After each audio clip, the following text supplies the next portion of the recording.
Live update இந்த ஒரு படத்தை பாருங்கள். விஷால் வந்து ராணாவை சொல்கிறாரு, இவன் வந்து சீன்லேயே கிடையாது அப்படின்னு சொல்லி. அதுக்கு முத்து என்ன சொல்கிறாரு அப்படின்னா, இவன் இந்த சீனில் மட்டும் கிடையாது, அவன் வந்து எந்த சீன்லேயுமே கிடையாது அப்படின்னு சொல்லி பார்த்தீங்கன்னா, ராணாவை முத்து அந்த அளவுக்கு வந்து எடுத்தெறிஞ்சு பேசுகிறாரு அப்படிங்கிற மாதிரிலாம் நீங்கள் சொல்லுவீங்க. ஆனால் நான் சொல்ல மாட்டேன்.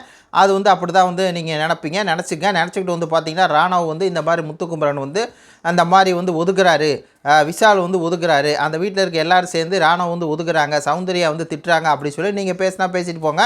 நம்ம கண்டென்ட்டுக்குள்ளே வந்து நேராக போயிடலாம். அதாவது காலையில் வந்து பார்த்தீங்கன்னா, பவித்ரா அப்படிங்கிற ஒரு பணக்கார திமிரு கொண்ட கேரக்டர் என்ன பண்ணுதுன்னா, சத்யா மேலேயும் தீபக் மேலேயும் விஷால் மேலேயும் இந்த மூஞ்சியில் தண்ணி ஊற்றிடுது. அப்போது வந்து பார்த்தீங்கன்னா, இது வந்து தப்புன்னு சொல்லிட்டு அது வந்து பிபிகிட்ட போயது.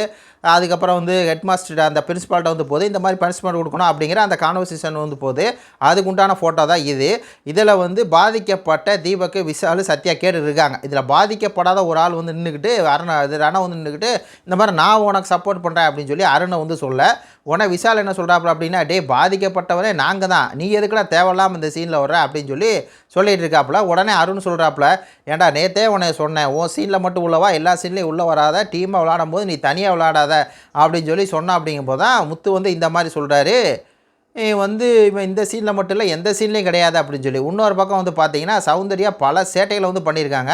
பவித்ரா மட்டும் தண்ணியை தூக்கி ஊற்றல இவங்க மேலையெல்லாம், சௌந்தர்யாவும் தண்ணியை தூக்கி விட்டு இந்த படத்தை பாருங்கள், அந்த பக்கம் போகிறது இந்த பக்கம் வர்றது, அப்புறம் பேசுகிறது வைக்கிறது அப்படின்னு சொல்லி அந்த வீட்டில் பார்க்கும்போது இப்போ லைவ் நான் பார்க்குறேன் அப்படின்னா எனக்கு என்டர்டெயின்மெண்ட் யார் இருக்கான்னா சௌந்தர்யா தான் இருக்காங்க.